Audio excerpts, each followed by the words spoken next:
It's close to midnight in the Israeli-occupied Golan Heights, just a few hundred yards from the increasingly dangerous Syrian border.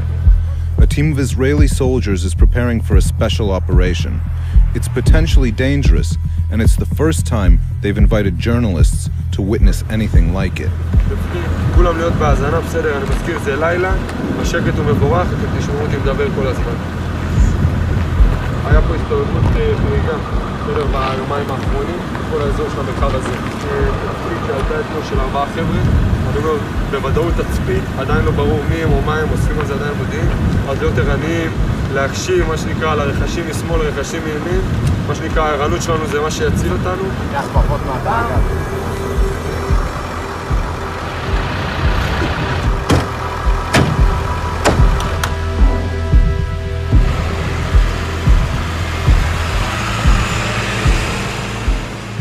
We wait as the vehicles drive towards the border, into darkness.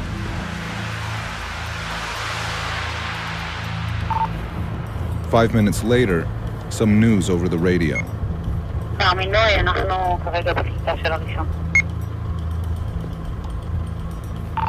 יכולה להגיד לי משהו על המצב שלו?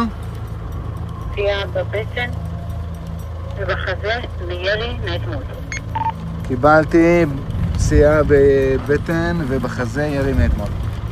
כל הפרטים המלאים יגיעו בהמשך, אנחנו כרגע מעריכים אותם. So it's gonna be interesting. Before long, the unit returns.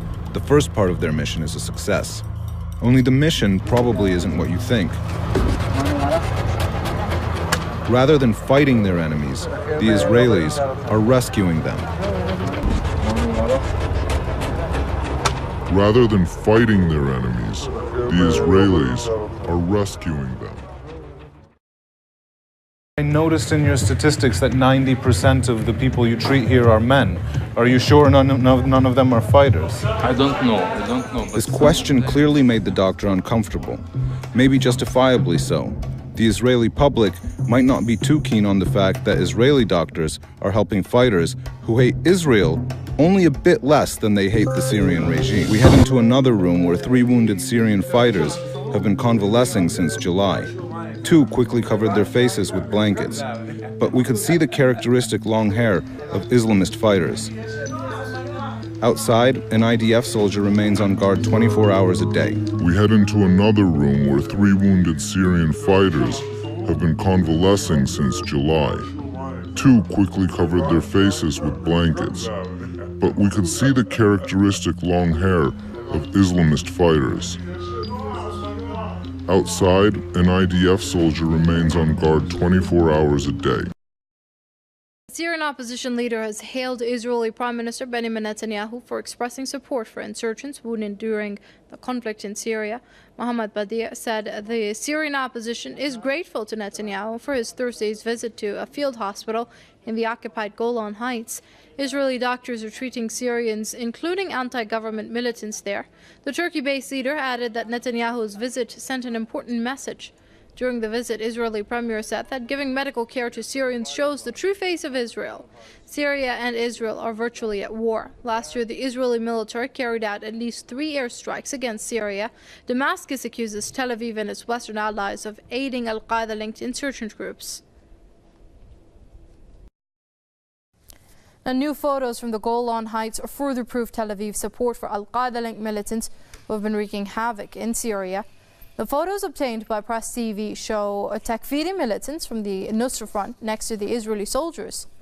Israel is known to have providing medical intelligence and military support for militants fighting to topple the Syrian government. Late last year, a UN report confirmed contact between militants in Syria and the Israeli army across the Golan ceasefire line, especially during heavy clashes between the terrorists and the Syrian troops. The report also confirmed that militants had been taking their wounded comrades into the Israeli-occupied part of the Golan Heights for treatment. The UN also confirmed the delivery of boxes by the Israeli army to the militants on the Syrian side of the ceasefire line.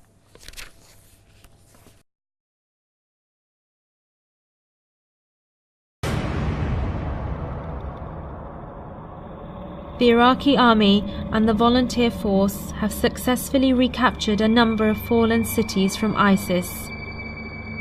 They have also captured and brought to justice criminals involved in operations.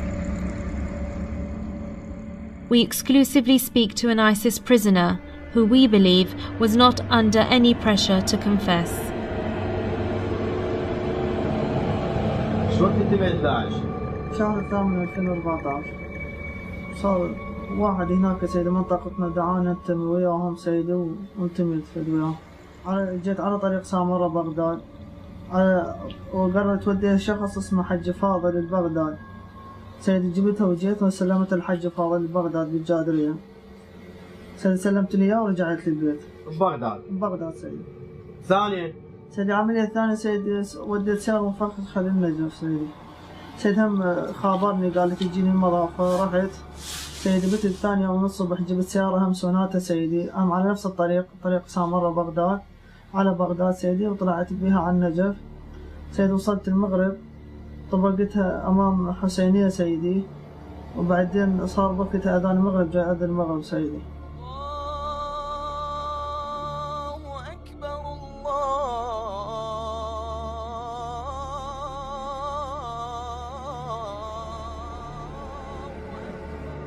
طبقتها سيدي أمام الحسينية وعبرت سيدي على الشارع أخذت تاكسي للجراج بغداد. سيدي من وصلت جراج بغداد نفذت على السيارة سيدي فجرتها. بالنجف سيدي بتاريخ 11/9. ليش ولادي راح ليش ما خفت من الله ما خفت من الله ولك يا قايل اريد فلوس انا اعطيك فلوس يا قايل اريد بيتي انا اعطيك بيتي يا قايل اريد ايضا عيوني انا اعطيك عيوني ليش قتلت ولادي؟ بس العملية الأولى كانت ببغداد سيدي والثانية بالنجف سيدي. فجرت سيارتين. اي سيدي. واش العملية الثالثة؟ العملية الثالثة سيدي بالبصرة هم خابرني سيدي نفس خابرني بالليل قال باكر تيجي. من هو اللي خابرك نفسيت هذا؟ سيدي أبو عباس مسؤول المضافة مالتنا. مسؤول المضافة أبو عباس. اي سيدي عاد طامي هم سيارة سوناتا سيدي 2011 سيدي هم جيت بيها على نفس الطريق طلعت من الصبح سيدي على سامرة بغداد سيدي وبيتتها بوقتها سيدي ببغداد بعدين ثاني يوم الصبح أخذتها للبصرة سيدي وصلت البصرة حوالي 12 ونص الظهر سيدي طبيت منطقة اسمها العشار ظليت افتر بيها لقيت جراج بصف السوق سيدي خليتها بالجراج وطلعت من الجراج سيدي عاد أخذت تاكسي من هناك سيدي للجراج بغداد قبل أوصل جراج بغداد سيدي نفذت على السيارة وفجرتها. العملية الرابعة سيدي هنا بكربلاء سيدي محافظة كربلاء هنا سيدي هم نفس الشغلة خابرني قالت تجينا باكر سيدي رحت لها من الصبح عاد بيت الثانية من الصبح سيدي جبت بس هالمرة سيدي جبت وياي انتحاري سيدي سيارة انتحاري وياك على صوتك؟ اي سيدي جبت وياي انتحاري سيدي بسيارة ستاركس. اي يعني سيارة مفخخة واللي يسوقها انتحاري. اي سيدي. هيك وضح لنا خلينا نفهم. اي سيدي اعطاني سيارة سيدي بيها انتحاري سيدي قال سيارة ستاركس قالت تاخذه وياك يفجر نفسه هناك على سيطرة سيدي محافظة كربلاء. عاد سيدي جناني هم على نفس الطريق سامرة بغداد سيدي جينا على بغداد سيدي اتجهنا باتجاه محافظة كربلاء سيدي قبل لا أوصل السيطرة مسافة أنا نزلت سيدي والانتحار أخذ السيارة من عندي كمل طريقة على السيطرة. مدخل كربلاء هذه؟ مدخل كربلاء يا سيدي السيطرة الرئيسية مال كربلاء سيدي. عاد سيدي أنا عبرت على السيد الثاني ظليت أراقب بيه ما شفت طب السيطرة نفذت على السيارة فجرت لبيك يا حسين لبيك يا حسين لبيك يا حسين الله أكبر لا إله إلا الله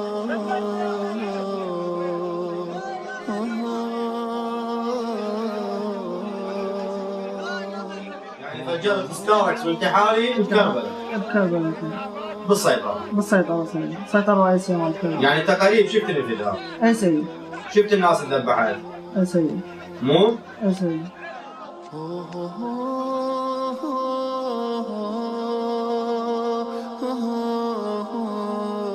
وش قد تطلب فلوس عليها؟ سيدي على كل عملية 150,000. يعني تذبح رؤوس العالم وتيتم الأطفال وترمل النساء وتحرم الأمهات من أولادها على 150,000 دينار. لو مشتغل ما تحصلهن؟ ايش اللي حصل؟ زين، سبب الحقد هذا اللي على الشيعة شنو؟ ليش؟ ليش حاقدين الشيعة؟